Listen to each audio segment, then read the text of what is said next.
अभी तक का उर्दू खबरनामा लेकर मैं आपका मेज़बान गौहर कुछी आपकी खिदमत में हाजिर। उर्दू खबरनामे में सबसे पहले बड़ी खबर श्रीनगर के नूरबाग इलाके से, जहां पर मिलिटेंटों ने सीआरपीएफ बैंकर पर ग्रेनेड हमला किया है। ताहम इस हमले में कोई जानी नुकसान नहीं हुआ है। श्रीनगर के नूरबाग इलाके में आज सुबह मिलिटेंटों ने सीआरपीएफ बैंकर पर ग्रेनेड हमला किया। पुलिस ज़राए का कहना है कि आज सुबह 6:30 बजे के करीब नूरबाग इलाके में मिलिटेंटों ने सीआरपीएफ पर ग्रेनेड हमला किया, जो कि निशाना चूककर सड़क किनारे जोरदार धमाके की आवाज के साथ फट गया। ताहम धमाके में कोई जानी नुकसान नहीं हुआ है। हमले के फौरन बाद फोर्सेज ने इलाके को महास्त्र में लेकर तलाशी कार्रवाई कुछ देर तक शुरू की। ताहम कुछ देर के बाद ही ऑपरेशन पुरअमन इख्तिताम पजीर हुआ।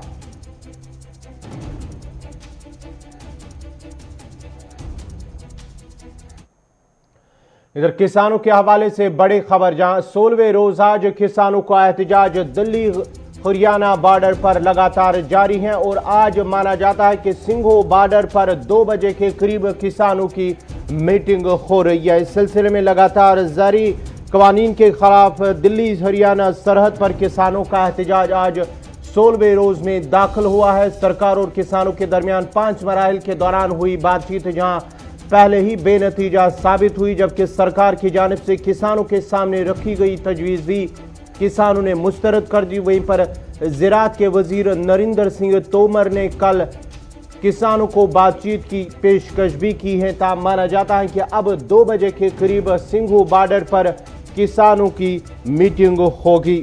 उधर आपको बताते चले कि शिरोमणी अकाली दल की जानिब से भी किसानों के एहतजाज की हिमायत की गई और सरकार से अपील की गई है कि वो ज़री कवानीन को वापस ले।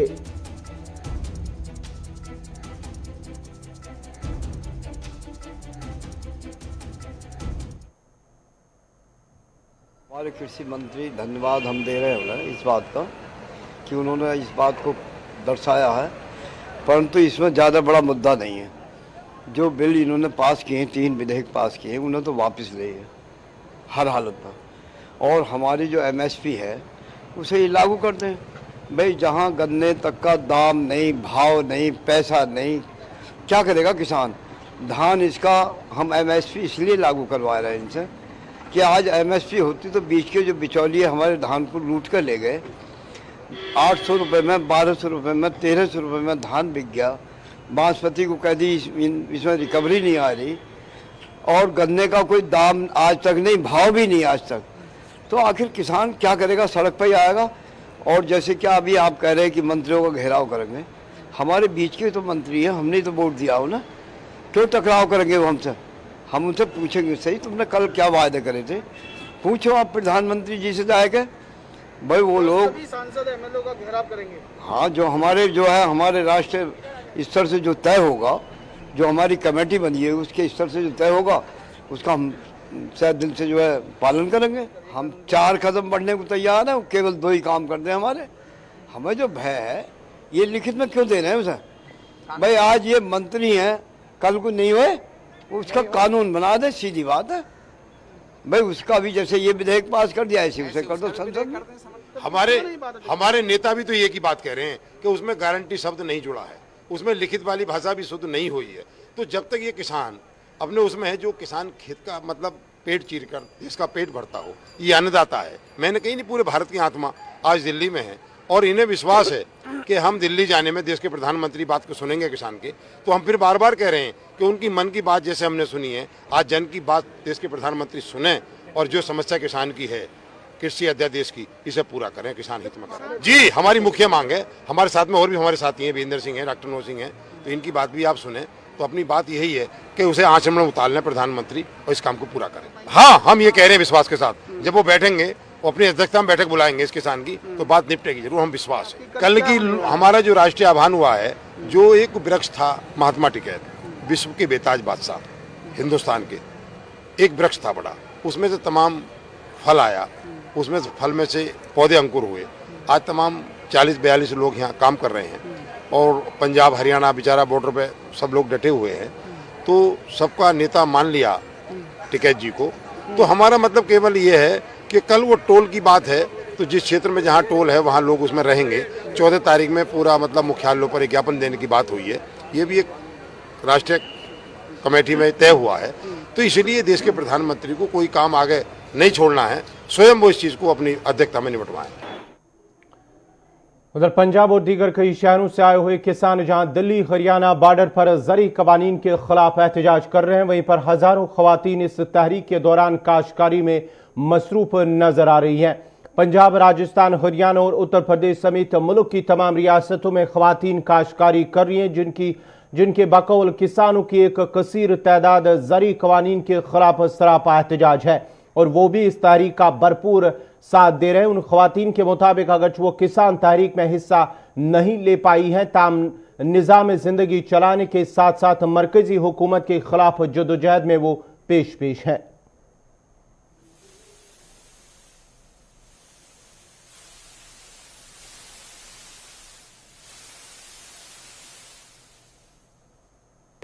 दिल्ली बॉर्डर पे गए हुए हैं मोदी से लड़ाई करने, तो हम यहाँ पे काम कर रही हैं। उसका सारा खेती का काम हम संभाले। वो बोल के गए हमारे को पे आप लोग यहाँ खेती का काम संभाल लेना, हम बॉर्डर पे जाएंगे। हमने भेजा हुआ उनको पे आप बेफिक्र होके आप वहाँ जा सकते हैं, हम आपका सारा पीछे से काम संभाल के। पहले हम घर के काम सामते थे, अब मजबूरी में हमारे को यहाँ सामना पड़ा। जब हमारे आदमी लोग पहले आर्मी में भी जाते तब भी हम सामती थी, अब हम बॉर्डर पे गए हो दिल्ली मोदी से लड़ाई करने, अब हमारे को जबरदस्ती संभालना पड़ा है। देना पड़ेगा उनको, देना ही पड़ेगा, आज ना कल करना परसों देना पड़ेगा, तो मजबूर होना पड़ेगा उनको, गवर्नमेंट को। नहीं जी, हमारे बंदे खाली हाथ कभी नहीं आएंगे, वहाँ जीत के आएंगे। हाँ जी, हमारे बंदे, हाँ जी, चाहे 1 साल लग जाए, चाहे 2 साल लग जाए, हम वहाँ से जीत के आएंगे। हाँ जी, हमारे हौसले बुलंद है। हम खेतों में वैसे तो हमारे घर वाले खेती करते थे, पर अब जो मोदी सरकार ने काले कानून हमारे पर ला किए हैं, उनको वापस करवाने के लिए वो इस टाइम ठिकरी बॉर्डर पे और शंभू बॉर्डर पे, सिंह बॉर्डर पे, सब वहाँ पे सारे हमारे किसान भाई बेटे वहाँ पे लगे हुए हैं। जब तक मोदी सरकार काले कानून नहीं वापस करेगी, तब तक हम वहाँ पर ही हमारे बच्चे, हमारे घर वाले भाई वहाँ पे डटे रहेंगे। उनके पीछे से हम सारा घर का काम, खेती का काम, पशुओं का काम, सब अपना काम अपने आप संभालेंगे। उनको कोई फिक्र नहीं है। जब तक वो वापस नहीं करेगा, चाहे 2 महीने लग जाए, 4 महीने लग जाए, वहाँ उनको तैयार करके भेजा हुआ है सामान, खाना पीना उनका साथ में दिया हुआ है। जब तक वो काले कानून वापस नहीं करेंगे, तब तक हमारे भाई बहन वहाँ पर डटे ही रहेंगे।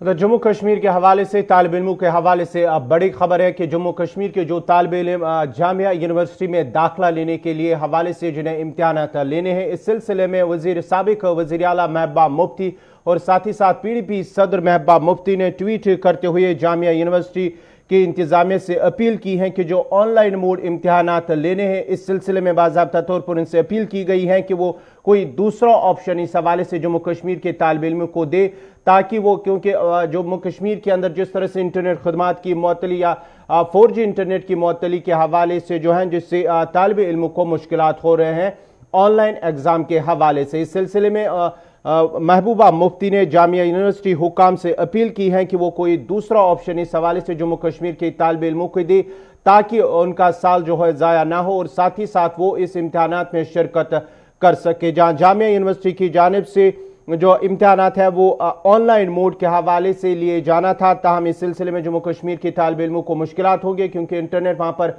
2G इंटरनेट सर्विस जो है बहाल है, उस सिलसिले में उन्हें जो है मुश्किलात पेश आ रहे। इस सिलसिले में अब महबूबा मुफ्ती ने जामिया यूनिवर्सिटी से अपील की है कि वो कोई दूसरा अल्टरनेटिव दे जम्मू कश्मीर के तालिब इल्मों को, ताकि वो इन इम्तिहानात में शिरकत कर सके।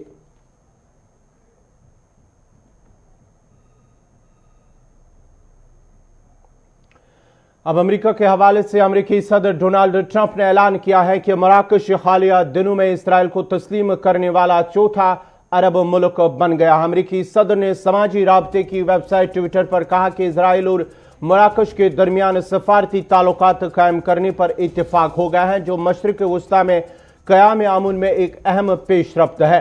उन्होंने दावा किया है कि इस ताल्लुक के क़याम से मशरिक वस्ता में क़याम अमन को तक़वियत मिलेगी। उन्होंने मौक़िफ़ इख्तियार किया है कि यह कदम मशरिक़ वस्ता में क़याम अमन के लिए एक अहम पेशरफ्त है। याद रहे कि मुत्तहिदा अरब इमारात ने रवां बरस अगस्त में इसराइल से ताल्लुकात कायम किए थे और दहाइयों से जारी अरब ममालिक की पॉलिसियों के बरकस अपना फैसला सुनाया था, जबकि फ़लस्तीनियों समेत दीगर मुस्लिम ममालिक और इदारों की जानिब से शदीद गुस्से का भी इजहार किया गया था। मुत्तहिदा अरब इमारात और बहरीन वो तीसरे और चौथे अरब ममालिक हैं जिन्होंने इसराइल के साथ ताल्लुकात कायम किए हैं, जबकि मिस्र और उर्दन बिल तरतीब 1989 और 1994 में इसराइल के साथ अमन माहदे पर दस्तखत कर चुके हैं।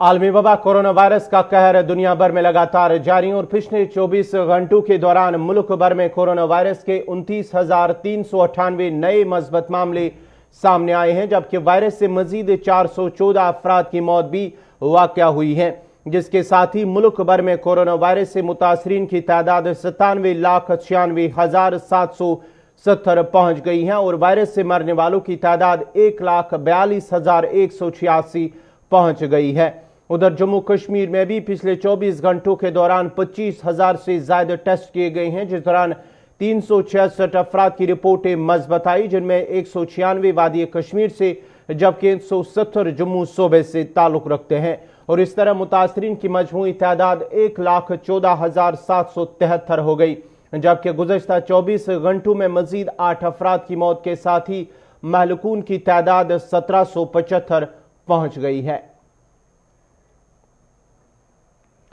उधर अक़वाम मुत्तहिदा के सरबराह ने अक़वाम आलम पर जोर दिया है कि वो कोरोना वायरस से बहाली की कोशिशों में इंसानी हुकूक को पहली तरजीह दे ताकि अपने शहरियों के लिए एक बेहतर मुस्तकबिल का हुसूल मुमकिन हो। एंटोनियो गुतेरेस का कहना था कि कोरोना वायरस से फैलने वाले आलमी वबा ने फ्रंटलाइन वर्कर्स, बुजुर्गों, जिस्मानी तौर कमजोर खवातीन, बच्चों और अक़लियती समेत कमजोर ग्रुपों पर मनफी असरात मुरतब किए हैं। The COVID-19 pandemic has reinforced two fundamental truths about human rights. First, human rights violations harm us all. The COVID-19 pandemic has had a disproportionate impact on vulnerable groups, including frontline workers, people with disabilities, older people, women and girls, and minorities. It has thrived because poverty, inequality, discrimination, the destruction of our natural environment and other human rights failures have created enormous fragilities in our societies. At the same time, the pandemic is undermining human rights by providing a pretext for heavy-handed security responses and repressive measures that curtail civic space and media freedom. The second truth highlighted by the pandemic is that human rights are universal and protect us all. An effective response to the pandemic must be based on solidarity and cooperation. Divisive approaches, authoritarianism and nationalism make no sense against a global threat. People and their rights must be front and center of response and recovery. We need universal rights-based frameworks like health coverage for all to beat this pandemic and protect us for the future. My call to action for human rights spells out the central role of human rights in crisis response, gender equality, public participation, climate justice and sustainable development. On Human Rights Day and every day, let's resolve to act collectively. महकमे मौसमियात ने एक बार फिर 12 दिसंबर को बर्फबारी और बारिशों के एक और मरहले की पेशगोई की है। महकमे मौसमियात का कहना है कि वादी कश्मीर में आज शाम से मौसम में तब्दीली आ सकती है, जिसके बाद ही 12 दिसंबर से बर्फबारी का एक और मरहला मुतवक्का है। मुतलका हुकाम का कहना है कि आज शाम से वादी में मगरिबी हवाएं दाखिल होंगी, जिसके बाद ही मतला अबरालूद होना शुरू होगा, जिसके बाद कल दोपहर तक बालाई इलाकों में हल्की बर्फबारी और मैदानी इलाकों में बारिशें हो सकती है। ताम 12 की दोपहर से फिर मौसम साफ हो जाएगा।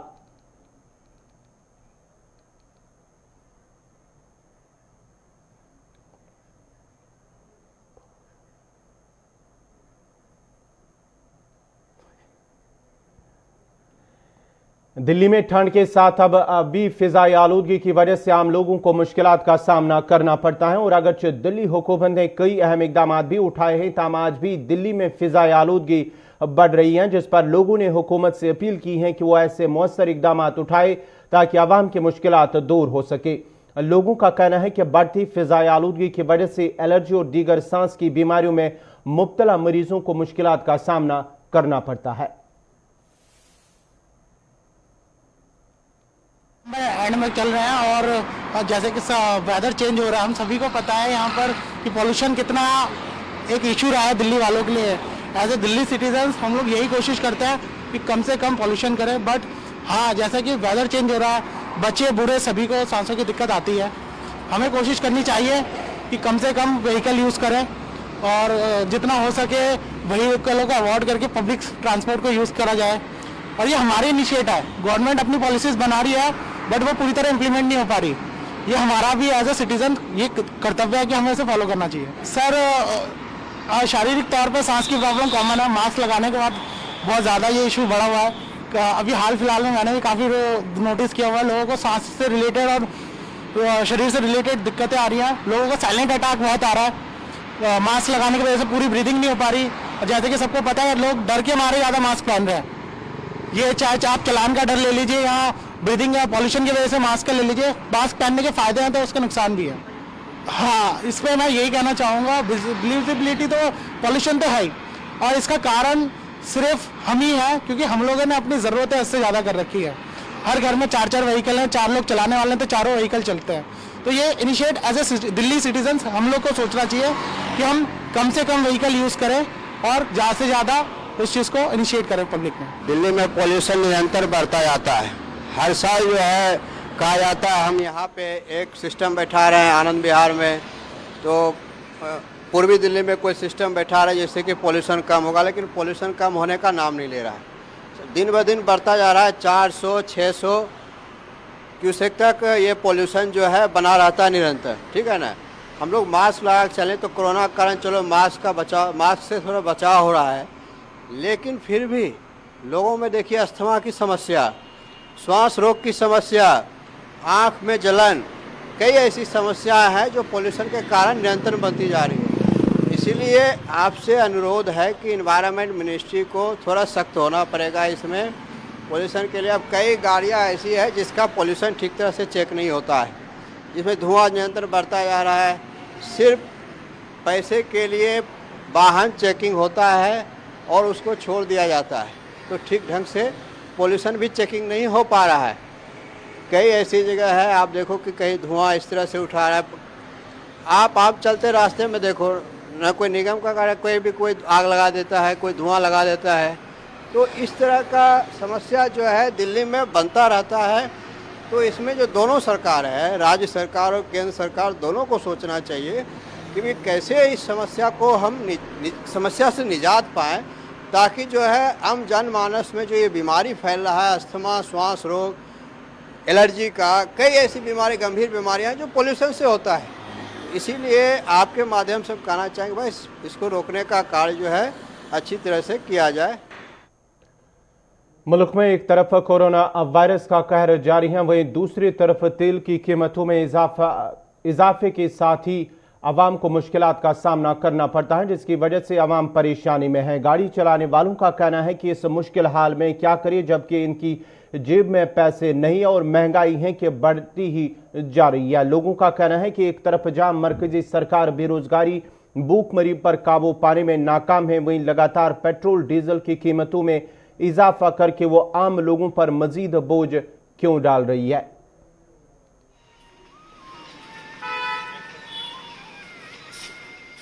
लॉकडाउन के बाद कितना महंगाई कितनी बढ़ गई है, आम जनता कितना महंगा पेट्रोल कैसे खरीदेगी। बस का किराया भी बढ़ गया है, लोग सफ़र करने में परेशान होते हैं। जिनके पास खुद की बाइक है उनसे पूछिए कि पेट्रोल का क्या दाम है। पेट्रोल का जैसा कीमत चल रहा है आसमान पे चढ़ा जा रहा है।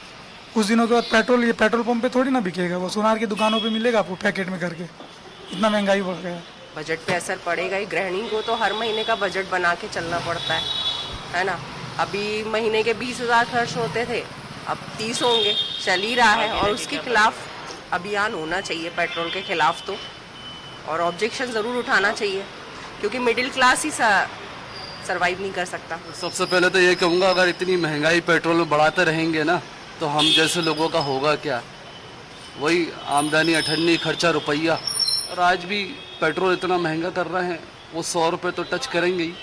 और सरकार से कहना ये है कि सरकार सिर्फ आम जनता से ही पैसा क्यों ले रही है, और बाकी सारी सुविधाएं वो दे रही है तो वो किसको दे रही है? मंत्रियों और संतरियों को दे रही है। सारी चीज़ें तो फ्री मिल रही है उनको, हमें क्या फ्री दे रही है? डीजल महंगा हो गया है और पेट्रोल महंगा हो गया है, इसके कारण लोग परेशान हैं और इतनी आमदनी है नहीं, लोग भरवाएं वो भरवा नहीं पाते हैं और चला नहीं पाते हैं। और सरकार कुछ कर नहीं रही और ना देख रही है।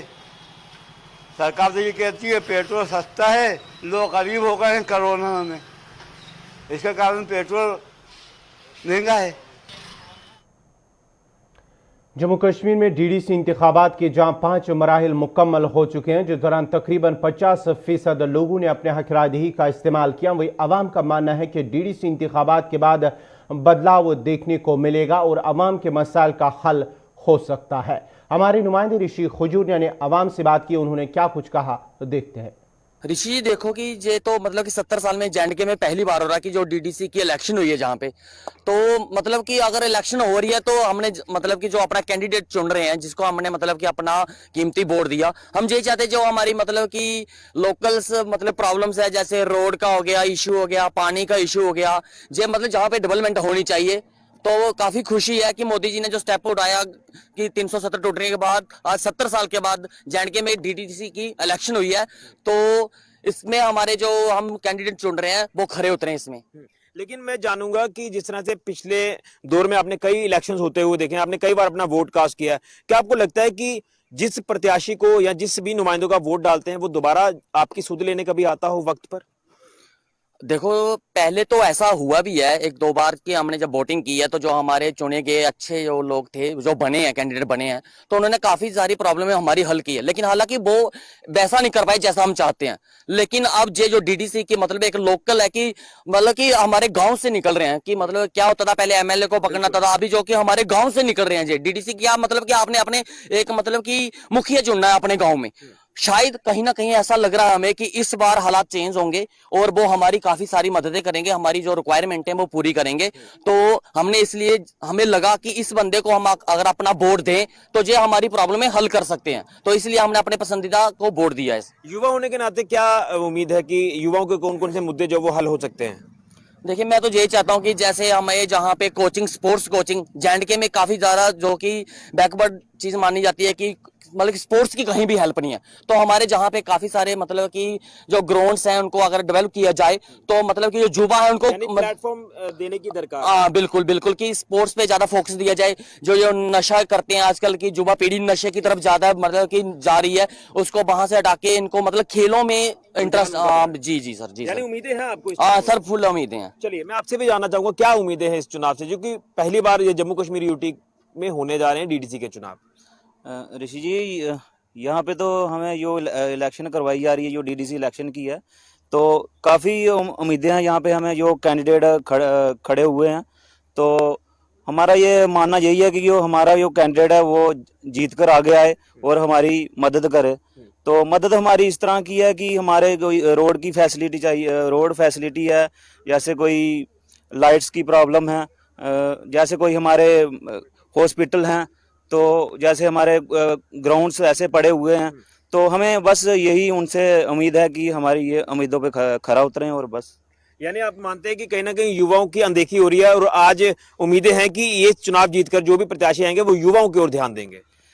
हाँ जी, जो प्रत्याशी खड़े हुए हैं, स्पेशली ये युवाओं को काफ़ी बढ़ावा दे रहे हैं, तो हमें उनसे यही उम्मीद है कि ये युवाओं की जो उम्मीदें हैं उन पे खरा उतरेंगे। चलिए आप नाम क्या है? रविंदर सिंह। रविंदर जी, क्या आपके गांव में क्या क्या दिक्कतें हैं, ये दोड़ा गांव में, और क्या लगता है कि वाकई में जो दिक्कतें हैं तो आने वाले दिनों में उसका हल भी हो पाएगा? सर कोशिश तो यही है और उम्मीदें भी यही हैं, और आप देख ही लो ये ग्राउंड है, इसका थोड़ा सा वो हो जाए, हमारा ये शमशान घाट का है उसका हो जाए। हम उम्मीदें तो बहुत कर रखे हैं, देखो पहले बहुत चुनाव हुए, अभी इस DDC चुनाव का भी करके देख लेते हैं। उम्मीदें बहुत हैं और हो सकता है अच्छा ही उतरे, यानी कुछ हमारा दिल करता है कि अच्छा ही होगा। आपको लगता है कि पिछले जो भी चुनाव हुए हैं वो कहीं ना कहीं वोट मांगकर जो नेता लोग हैं वो चले जाते हैं, दोबारा जनता को वो याद नहीं करते? बिल्कुल बिल्कुल बिल्कुल सही बात है। कोई आता नहीं है, देखने तो आना नहीं किसी ने। अब ये हमारे लोकल कैंडिडेट हैं, इनको देख लेते हैं, ये भी करेंगे क्योंकि लोकल हैं तो लोकल को तो करना ही पड़ेगा। बिल्कुल। चलिए, तो कहीं ना कहीं लोकल चुनाव है, लोकल इश्यूज हैं, तो लोकल नुमाइंदे हैं तो उम्मीदें बढ़ जाती हैं। मैं आपका नाम जानना चाहूंगा। संजीव सिंह है। संजीव जी, क्या कहना चाहते हैं? क्या उम्मीदें हैं आपको या नहीं है? मैं सीधे तौर पर ये पूछूंगा। उम्मीद तो काफी ज्यादा है। पहले तो कुछ भी नहीं था। पहले जो उम्मीदवार पीछे इलेक्शन हुए हैं, कोई काम नहीं हुआ। वैसे हमारे इधर गांव में भी सिर्फ एक गली का काम हुआ है, उसके पहले तो कुछ भी नहीं है। अभी शमशान घाट का है, कोई रोड है हमारे, तो बहुत सारे काम है हमारे। कोई उम्मीदें हैं कि डेवलपमेंट हो गाँव की, और बच्चों के लिए जो भाई जी ने बोला ग्राउंड वगैरह कुछ भी स्पोर्ट्स के, उसमें ध्यान दे सरकार। उम्मीद है आपको? उम्मीद है। चलिए, उम्मीद पर दुनिया कायम है, और इसलिए हम जनता के बीच में जाने का प्रयास कर रहे हैं कि जनता के मन की बात को टटोला जाए कि जनता चाहती क्या है। तो जनता का साफ तौर पर कहना है कि जीतकर चाहे कोई भी आए, लेकिन उनके इलाकों में डेवलपमेंट होनी चाहिए, जो डेवलपमेंट पिछले कई वर्षों से रुकी पड़ी है।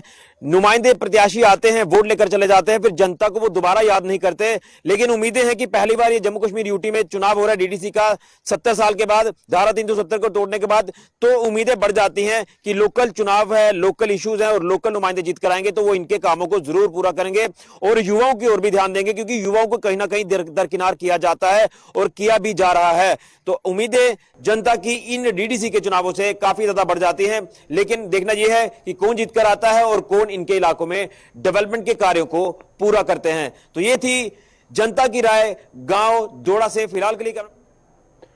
इसी के साथ ही अभी तक का उर्दू खबरनामा इख्तिताम पज़ीर हुआ। चाहता है अपने मेजबान गौहर कुछे को इजाजत दीजिए। अल्लाह हाफिज।